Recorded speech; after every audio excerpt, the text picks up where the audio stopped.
Hello friends, आप सभी का बीएड कोर्स के मिशन वन वे चैनल में स्वागत है। दोस्तों, आज हम लोग बात करेंगे क्रिएटिंग एन इंक्लूसिव स्कूल में बीएड सेकेंड ईयर में हम लोग आज प्रश्न आए हैं। समावेशी शिक्षा में मार्गदर्शन और परामर्श की भूमिका और महत्व की व्याख्या कीजिए। Explain the role of importance of guidance and counselling in inclusive education. समावेशी शिक्षा में मार्गदर्शन और परामर्श की क्या भूमिका है, इनका क्या महत्व है, इसको हम लोग समझते हैं। समावेशी शिक्षा क्या है, इसका वीडियो पहले हम बना चुके हैं। आप लोग प्ले लिस्ट में जाके क्रिएटिंग एन इंक्लूसिव स्कूल नाम से प्ले लिस्ट बनाया है, वहाँ पे जाके आप लोग समावेशी शिक्षा का वीडियो देख सकते हैं। ठीक है, तो आज हम लोग जानेंगे कि समावेशी शिक्षा में मार्गदर्शन और परामर्श की क्या भूमिका है, इनका क्या महत्व है। समावेशी शिक्षा पहले हम लोग थोड़ा समझ लेते हैं कि समावेशी शिक्षा क्या होता है। समावेशी शिक्षा वैसी शिक्षा को कहते हैं जिसमें असामान्य बालक यानी कि दिव्यांग बालक जो होते हैं, जो दृष्टि से बाधित होते हैं या श्रवण से बाधित होते हैं या मानसिक रूप से बाधित होते हैं या फिर शारीरिक रूप से बाधित होते हैं, तो इन सभी बालकों को जब सामान्य बालकों के साथ रहकर शिक्षा दी जाती है तो उन्हें हम लोग समावेशी शिक्षा कहते हैं। ठीक है, तो इसी पे हम लोग समझेंगे कि निर्देशन और परामर्श यानी निर्देशक को हम लोग मार्गदर्शक भी कहते हैं। ठीक है, यानी guidance and counselling. Guidance and counselling का क्या भूमिका है समावेशी शिक्षा में। समावेशी शिक्षा का मतलब हुआ समावेशी शिक्षा में रह रहे बालकों को, है ना, उनको जो है मार्गदर्शन और परामर्श किस प्रकार देगा ताकि वो अपने आप को असहाय महसूस ना करे और वो समाज की मुख्य धारा से हट ना जाए। इसके लिए जो है निर्देशक और परामर्श देना इन बच्चों को बहुत ज़रूरी होता है। इसीलिए आज हम लोग का ये टॉपिक है कि समावेशी शिक्षा में मार्गदर्शन और परामर्श की क्या भूमिका है। और जो साथी मेरे चैनल पर नया है, प्लीज़ जो इस चैनल को सब्सक्राइब जरूर करके रखें। और आप लोग का लाइक और कमेंट जो है हमें मोटिवेट करता है वीडियो बनाने के लिए, तो आप लोग अधिक से अधिक लाइक करें और कमेंट जरूर करें, सभी दोस्तों तक शेयर जरूर करें। ठीक है, आइए शुरू करते हैं। सबसे पहले हम लोग इसका रूपरेखा बनाते हैं। रूपरेखा में इसको हम लोग पॉइंट में दर्शा देंगे। ठीक है, अच्छा रहेगा। प्रस्तावना लिखें, समावेशी शिक्षा का अर्थ और परिभाषा। अब देखिए यहाँ पे समावेशी शिक्षा का अर्थ और परिभाषा डालिए, क्योंकि समावेशी शिक्षा के बारे में कहा गया है, तो इसलिए आप लोग समावेशी शिक्षा का अर्थ और परिभाषा दे सकते हैं, इसमें दीजिएगा। ठीक है, समावेशी शिक्षा में मार्गदर्शन और परामर्श की भूमिका, एक ये पॉइंट बना लिए। समावेशी शिक्षा में मार्गदर्शन और परामर्श की भूमिका। मार्गदर्शन को हम लोग निर्देशन भी कहते हैं, ठीक है, या निर्देशक भी कहते हैं। उसके बाद है कि समावेशी शिक्षा में मार्गदर्शन और परामर्श का क्या महत्व है, इसको भी, ये भी एक पॉइंट बनता है। और लास्ट में हम लोग इसका निष्कर्ष को देखें, तो हम लोग लगभग 5 पॉइंट को देखे हैं। एक बार और देख लेते हैं इसको। रूपरेखा को प्रस्तावना हो गया, समावेशी शिक्षा का अर्थ एवं परिभाषा, समावेशी शिक्षा में मार्गदर्शन और परामर्श की भूमिका, समावेशी शिक्षा में मार्गदर्शन और परामर्श का महत्व और निष्कर्ष। यही हम लोग का क्वेश्चन था। भूमिका और महत्व को लिखना है, तो भूमिका और महत्व को लिखे हैं। ठीक है, चलिए आइए एक एक करके पॉइंट को हम लोग इसका समझते हैं। सबसे पहले हम लोग प्रस्तावना इंट्रोडक्शन को समझते हैं। समावेशी शिक्षा में जहाँ विशिष्ट बालकों को सामान्य बालकों के साथ शिक्षा ग्रहण करने की जाती है, यानी कि समावेशी शिक्षा का मतलब हुआ कि जहाँ विशिष्ट बालक सामान्य बालकों के साथ रहकर शिक्षा ग्रहण करती है, ऐसे बच्चे जहाँ समाज इन बच्चों के साथ पक्षपात करते हैं, यानी ऐसे बच्चे जो विकलांग बच्चे होते हैं, ऐसे बच्चों के साथ समाज जो है इन बच्चों के साथ क्या करते हैं, पक्षपात करते हैं, यानी कि इनके साथ जो है दुर्व्यवहार करते हैं। वहीं उनकी विशिष्टता को लेकर उनके साथ भेदभाव किया जाता है। उनकी विशिष्टता को लेकर यानी उनकी कमियों को लेकर उनके साथ भेदभाव किया जाता है। ऐसे समाज में पनप रहे विचार से ऐसे बालक शिक्षा से दूर हो जाते हैं। यानी इस तरह के समाज में पनप रहे विचार यानी उत्पन्न हो रहे विचार विकलांग बालकों के प्रति ऐसे बालक शिक्षा से क्या हो जाते हैं, दूर हो जाते हैं, क्योंकि इस तरह के बालक को वो क्या करते हैं, इनके साथ भेदभाव करना शुरू कर देते हैं। ठीक है, इसके लिए ऐसे विशिष्ट बालकों की पहचान करके उनके मार्गदर्शन प्रदान करनी चाहिए। यानी कि ऐसे विशिष्ट बालकों को, है ना, इनकी पहचान करके इनका क्या करना चाहिए, मार्गदर्शन करना चाहिए, यानी इनका गाइडेंस करना चाहिए। इसीलिए जहाँ समावेशी शिक्षा के अंतर्गत निर्देशन तथा परामर्श का होना बहुत ज़रूरी है। इसीलिए समावेशी शिक्षा में निर्देशन और परामर्श का भी होना ज़रूरी है। यानी कि समावेशी शिक्षा तो देना चाहिए ही, उसके साथ इस तरह के बालकों को निर्देशन तथा परामर्श भी मिलना चाहिए, ताकि इन बच्चों को अन्य बच्चों की तरह भी समान अवसर प्राप्त हो सके, ताकि ये बच्चे भी अपने आप को असहाय महसूस ना करें और ये सामान्य बच्चों के साथ रहकर जो है अपना जीवन यापन कर सके, उनके साथ खेल कूद सके, उनके साथ जो है अपना जीवन साथी बना सके। तो इस तरह के जो है बच्चों को परामर्श देना जरूरी होता है, विशिष्ट बालकों को, है ना। अगर उनको समय पर परामर्श मिल जाता है और उन्हें समय पर निर्देशन मिल जाता है तो वो जीवन यापन अच्छे से कर लेता है। तो ये जो है बहुत ही इंपॉर्टेंट टॉपिक है कि समावेशी शिक्षा में निर्देशन और परामर्श देना बहुत ज़रूरी है इस तरह के बालकों को। या तो इस तरह के बालक जो है अपने आप को जो है क्या कर लेते हैं, कुछ आत्महत्या जैसी जो है घटनाएं करने लगते हैं, क्योंकि ये अपने आप को समझते हैं कि हम इस दुनिया में एक क्या है, बोझ के समान आए हैं। इसलिए जो है इस तरह के बालकों को निर्देशन तथा परामर्श देना बहुत ज़रूरी है। ठीक है, चलिए आगे हम लोग समझते हैं। और समावेशी शिक्षा का अर्थ यानी कि मीनिंग ऑफ इंक्लूसिव एजुकेशन। समावेशी शिक्षा वो शिक्षा होता है जिसमें विशेष क्षमता वाले बालक, जैसे मानसिक मंदित बालक, शारीरिक मंदित बालक, मंदबुद्धि बालक, अधिगम अशक्त बालक, दृष्टि बाधित बालक एवं प्रतिभाशाली बालकों को सामान्य बलों के साथ जहां शिक्षा दी जाती है उसे समावेशी शिक्षा कहते हैं। यानी कि समावेशी शिक्षा वो शिक्षा होता है जिसमें विशेष क्षमता वाले बालक, ठीक है, जैसे मानसिक मंदित बालक यानी कि मेंटली रिगार्डेड चाइल्ड, शारीरिक बाधित बालक फिजिकल रिगार्डेड चाइल्ड, मंदबुद्धि बालक, अधिगम अशक्त बालक डिसेबिलिटी यानी लर्निंग डिसेबिलिटी चाइल्ड, दृष्टि बाधित बालक विजुअली उसके बाद रिगार्डिंग चाइल्ड एवं प्रतिभाशाली बालक। प्रतिभाशाली बालकों को सामान्य बालकों के साथ जहां शिक्षा दी जाती है उसे हम लोग समावेशी शिक्षा कहते हैं। ठीक है, ताकि ऐसे बच्चों में हीन भावना उत्पन्न ना हो, ताकि ऐसे बच्चे जो है अपने आप को हीन भावना उत्पन्न ना करें, ठीक, और उन्हें समाज की मुख्य धारा से जुड़ सके और वह समावेशी शिक्षा से भी जुड़ सके। तो यहाँ पे समावेशी शिक्षा का मतलब हुआ कि विशिष्ट बालकों को जब सामान्य बालकों के साथ रहकर उन्हें शिक्षा दी जाती है समावेशी विद्यालय में, तो उसे हम लोग समावेशी शिक्षा कहते हैं। ठीक है, अब इसका हम लोग अर्थ समझ गए। अब हम लोग इसका परिभाषा समझते हैं। एक मनोविज्ञानी थे जिसका नाम था स्टीफन एवं ब्लैक हर्ट के अनुसार शिक्षा की मुख्य धारा का अर्थ अपंग बालकों को सामान्य बालकों में संपूर्ण सुविधाएं उपलब्ध करना, जो यह अवसर मनोविज्ञानी के आधार पर है। यानी कि शिक्षा की मुख्य धारा में लाने के लिए इस तरह के बालकों को सामान्य कक्षाओं में वह सारी सुविधाएं उपलब्ध करना है जो उनके लिए ज़रूरत है। ये बात कही थी स्टीफन तथा ब्लैक हर्ट के अनुसार। बहुत ही सिंपल परिभाषा, ये याद हो जाएगा। उसके बाद है शिक्षा शास्त्री के अनुसार समावेशी शिक्षा अधिगम के ही नहीं बल्कि विशिष्ट अधिगम के नए आयाम खोलती है। बहुत इंपॉर्टेंट परिभाषा दिया है ये शिक्षा शास्त्री ने कि समावेशी शिक्षा सिर्फ सीखने के लिए ही नहीं देती है, ये जो है विशिष्ट अधिगम के नए आयाम खुलती है, उन्हें एक नए सोचने समझने की क्षमता को विकास करता है विशिष्ट बालकों के लिए। ठीक, तो ये शिक्षा शास्त्री ने दिया था।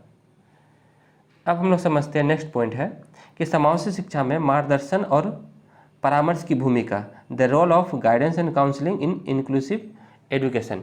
समावेशी शिक्षा में मार्गदर्शन और परामर्श की भूमिका निम्नलिखित रूप से देख सकते हैं। ठीक है, अब इनकी क्या क्या भूमिका होती है। निर्देशन और परामर्श, हम थोड़ा निर्देशन और परामर्श को समझते हैं। निर्देशन का मतलब होता है जो स्टूडेंट को मार्गदर्शन देता है उसे हम लोग निर्देशक कहते हैं। जैसे स्कूल में विद्यालय में जो है अध्यापक होता है और काउंसलर होता है जो बच्चों को मार्गदर्शक करता है, उनके शैक्षिक रूप से भी कर सकता है, व्यावसायिक रूप से कर सकता है, या सामाजिक रूप से, किसी भी रूप से जो है उन्हें उनके क्या करता है आगे बढ़ाने के लिए उन्हें मार्गदर्शक देता है, उसे हम लोग काउंसलर कहते हैं या फिर गाइडेंस कहते हैं। तो इनका जो समावेशी शिक्षा में क्या भूमिका है, यही हम लोग का पॉइंट था। इसी पहला पॉइंट बना है कि दृष्टि दोष वाले बालकों को निर्देशन प्रदान करना अति आवश्यक होता है। जो बालक जो है दृष्टि रूप से बाधित होते हैं, जिन्हें देखने की क्षमता नहीं होती है, तो इन बालकों को निर्देशन का बहुत ही अधिक महत्व होता है। दृष्टि दोष से ग्रसित बालकों को साधारण कक्षाओं में दृष्टि सुधार हेतु निर्देशन प्रदान किया जाता है।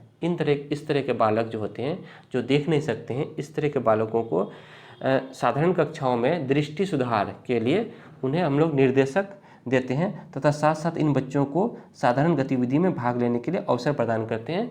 जहाँ इस तरह के बच्चों को ब्रेल लिपि के माध्यम से सिखाया जाता है, तो वहाँ पे इसकी क्या की जाती है, शिक्षा दी जाती है समावेशी विद्यालय में। इस तरह के बालकों को निर्देशक के माध्यम से। चलिए, पहला भूमिका हम लोग देख लिए। दूसरा नंबर भूमिका है श्रवण दोष वाले बालकों को निर्देशन का विशेष महत्व होता है। जो बालक सुन नहीं सकते उसे हम लोग श्रवण दोष वाले बालक कहते हैं। इसमें अध्यापक बालकों के लिए अधर अध्ययन कक्षा जो होती है उसमें क्या होता है कि उनमें बालकों को सुनने के लिए कुछ यंत्र के माध्यम से उनको सुनाया जाता है, ठीक है, कि व्यवस्था कर सकता है। अध्यापक श्रवण बाधित बालकों के लिए कक्षा के आगे की सीट में बैठाएंगे।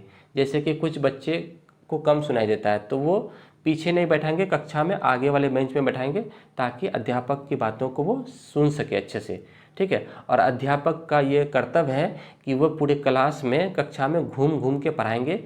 उन्हें पीछे तक भी जाना पड़े तो जाएंगे, क्योंकि बच्चे का तक जो है उनकी आवाज़ पहुंचनी चाहिए। तो यहाँ पे जो है इस तरह के बच्चों को आगे वाले बेंच में या सीट में बैठाना चाहिए ताकि अध्यापक की बात उन तक पहुँच जाए। नेक्स्ट तीसरा नंबर में है कि वाणी दोष वाले बालक को निर्देशन करने में बड़ी सावधानी आवश्यक पड़ती है। यानी कि जो बच्चे बोल नहीं सकते उसे हम लोग वाणी दोष वाले बालक कहते हैं। तो इस तरह के बालकों को भी निर्देशन की सावधानीपूर्वक आवश्यकता होती है। अध्यापक इन बालकों के साथ सहानुभूति व्यवहार करने की आवश्यकता होती है, क्योंकि ऐसे बालक बोल नहीं सकते तो इस तरह के बालकों के प्रति आप सहानुभूति व्यक्त करेंगे, उन्हें उनके जो है भाषा में उनको समझाएंगे, सहानुभूति देंगे। तो इस तरह के बालकों के साथ काउंसलर जो है या गाइडेंस एक सहानुभूति के साथ पेश करेंगे, ठीक है। नेक्स्ट चौथा नंबर में है शारीरिक दोष युक्त बालक। जो बालक फिजिकल रूप से ग्रसित हैं, यानी शारीरिक रूप से ग्रसित हैं, शरीर में किसी भी प्रकार की समस्या हो तो उस तरह के बालक को हम लोग शारीरिक रूप से ग्रसित बालक कहते हैं। ऐसे बालक शारीरिक रूप से योग्य नहीं होते हैं कि वो विद्यालय अकेले जा सके। ऐसे बालक जो है शारीरिक रूप से वो योग्य नहीं होते हैं कि वो विद्यालय जा सके, ठीक। निर्देशन में इस तरह के बच्चों को विशेष व्यवस्था करनी चाहिए। निर्देशन में इस तरह के बच्चों को विशेष व्यवस्था करनी चाहिए। जैसे बैसाखी, क्योंकि वो शरीर से दोष होते हैं तो उसको बैसाखी के माध्यम से विद्यालय पहुंचाना चाहिए, या फिर इस तरह का विद्यालय में संरचना बनाना चाहिए ताकि बच्चे आराम से जो है कक्षा में पहुंच सके। उन्हें सुविधा देनी चाहिए, इस तरह की जो है उन्हें सुविधा देनी चाहिए ताकि बच्चे जो है वो पढ़ सके, ठीक है। तो ये हम लोग देखें, लगभग 4 पॉइंट को देखें कि निर्देशन तथा परामर्श का समावेशी शिक्षा में क्या भूमिका है। तो ये जो है बहुत ही इंपॉर्टेंट भूमिका देखें। दृष्टि रूप से देखें, श्रवण रूप से देखें, फिर उसके बाद शारीरिक रूप से देखें, और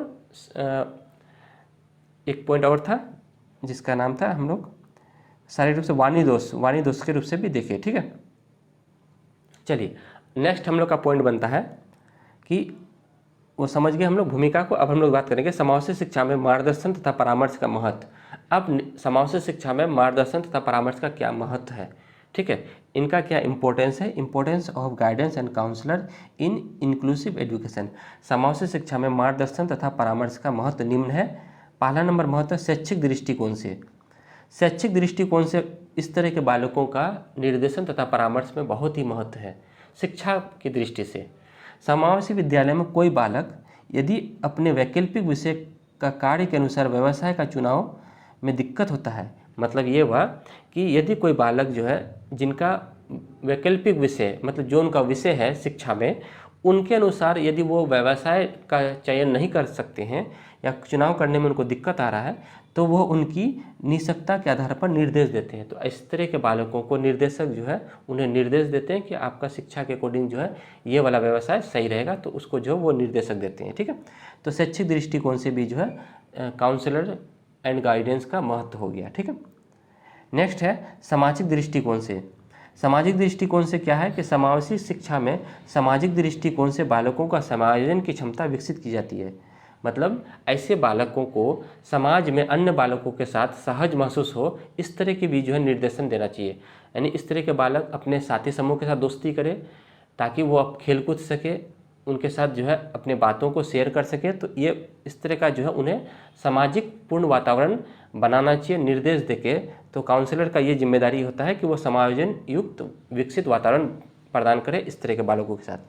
ऐसे बालकों को निर्देशक श्रेष्ठ समायोजन दिया जाता है, यानी इस तरह के बालकों को एक श्रेष्ठ समायोजन देंगे निर्देशक के रूप में, ठीक है। नेक्स्ट तीसरा नंबर में है व्यावसायिक दृष्टिकोण से। अब ये देखना है कि समावेशी बालक जो होते हैं यानी जो विशिष्ट बालक होते हैं, यानी जो दिव्यांग बालक होते हैं, उस तरह के बालकों के लिए किस तरह का व्यवसाय सही रहेगा, उसके लिए भी निर्देशक देना आवश्यक होता है ताकि वो जीवन यापन कर सकें। समावेशी विद्यालय में बालकों को उनकी क्षमताओं के आधार पर निर्देशन का महत्व होता है। समावेशी विद्यालय में जो निर्देशक होते हैं उनकी महत्व होता है कि उनका वो क्षमता देखें कि वो किस तरह की क्षमता में आगे बढ़ सकते हैं, अपना जीवन यापन कर सकते हैं, तो उनकी वो पहचान कराकर जो है उनको मार्गदर्शन देते हैं। वो उनकी शिक्षा हेतु कौन सा व्यवसाय उपयुक्त होगा उनकी जानकारी देते हैं। उनके शिक्षा को ध्यान में रखकर जो है उनका व्यवसाय चुनते हैं कि वो किस तरह का व्यवसाय वो कर सकते हैं, अपने जीवन यापन कर सकते हैं, तो इस तरह का जो है मार्गदर्शन देते हैं व्यवसाय दृष्टिकोण से। ठीक है, नेक्स्ट है चौथा नंबर, व्यक्तित्व निर्देशन। ठीक है, इसको समझते हैं। व्यक्तित्व निर्देशन का संबंध बालक के व्यक्तिगत समस्याओं के अवरोधों से है। यानी कि बच्चे जो है अपने व्यक्तिगत समस्याएं होती है उनको उनके अवरोधों को दूर करने के लिए निर्देशन दिया जाता है। छात्र का अध्ययन के लिए समुचित निर्देश, समस्याओं को हल करने, अनुकूलित वातावरण हेतु आवश्यक निर्देश दिया जाता है। मतलब समावेशी बालक जो होते हैं, जो दिव्यांग बालक होते हैं, उनका जो है व्यक्तिगत समस्या होता है। ठीक है, तो उनके समस्याओं को हल करने के लिए निर्देशक क्या करते हैं, उनके व्यक्तिगत समस्याओं को हल करते हैं, उन्हें निर्देश देते हैं। जैसे अनुकूलित वातावरण बनाते हैं, उनके शारीरिक रूप से जो है उनको समझाते हैं कि आपको जो है इस तरह की बीमारी से यहाँ समस्या का समाधान होगा, तो इस तरह का जो है उसको बताया जाता है। ठीक है, नेक्स्ट है मनोवैज्ञानिक निर्देशन। ठीक है, इसको समझते हैं। समावेशी वाले बालकों को अध्ययन कर उनके कारणों को खोज कर अनुकूल निर्देश दिया जाता है ताकि बालकों के व्यक्तित्व का विकास हो सके। ये मनोवैज्ञानिक निर्देशन हो गया। ठीक है, लास्ट है स्वास्थ्य संबंधी निर्देशन। ठीक है, स्वास्थ्य संबंधी निर्देशन में क्या इनका महत्व है, शारीरिक व मानसिक रूप से बालकों के उपचार, उनके कृत्रिम अंग, चश्मा, बैसाखी, श्रवण यंत्र आदि उपकरण संबंधी निर्देश दिए जाते हैं ताकि उनके बुरी आदतों के प्रति स्वस्थ जीवन का महत्व संबंधी निर्देश दिया जाता है। अब समझते हैं इसको। स्वास्थ्य संबंधी निर्देश का मतलब होता है कि शारीरिक व मानसिक रूप से बालक के उपचार के लिए उसके कृत्रिम अंग, ठीक है, जैसे ब्रेल लिपि हो गया, चश्मा है ना, दिया जाता है जो जिसको देखने में थोड़ा कमी हो, बैसाखी दिया जाता है जो शारीरिक रूप से जो है दिक्कत हो, श्रवण यंत्र दिया जाता है जिसको सुनने में कमी हो। तो इस तरह के जो है उपकरण निर्देश दिए जाते हैं। इस तरह के उपकरणों को क्या कहते हैं, उन्हें दिए जाते हैं ताकि उन्हें किसी भी प्रकार की दिक्कतें ना आए। तथा उनकी बुरी आदत, यानी अगर किसी तरह का अगर स्वास्थ्य संबंधी बुरी आदत लग गया हो, जैसे कि अगर कोई धूम्रपान का प्रयोग करता हो, तो उसके स्वास्थ्य से संबंधित भी निर्देश दिए जाते हैं कि इस तरह की चीज़ों को क्या करना चाहिए, वर्जित करना चाहिए, यानी कि नहीं करना चाहिए। स्वस्थ जीवन के लिए उन्हें संबंधी निर्देश देना चाहिए। ठीक है, तो स्वास्थ्य संबंधी उनके भी निर्देश देने का ये महत्व है। यहाँ तक हम लोग समझ गए। अब हम लोग लास्ट में इसका निष्कर्ष को देखते हैं, यानी कंक्लूजन को देखते हैं। ठीक है, उपयुक्त वाक्यों से स्पष्ट होता है कि एक तो ऐसे बालक अपने आप को असहाय महसूस करते हैं, लेकिन इन बालकों को भी वो निर्देशन एवं परामर्श देना चाहिए जो सामान्य बालकों को दिया जाता है।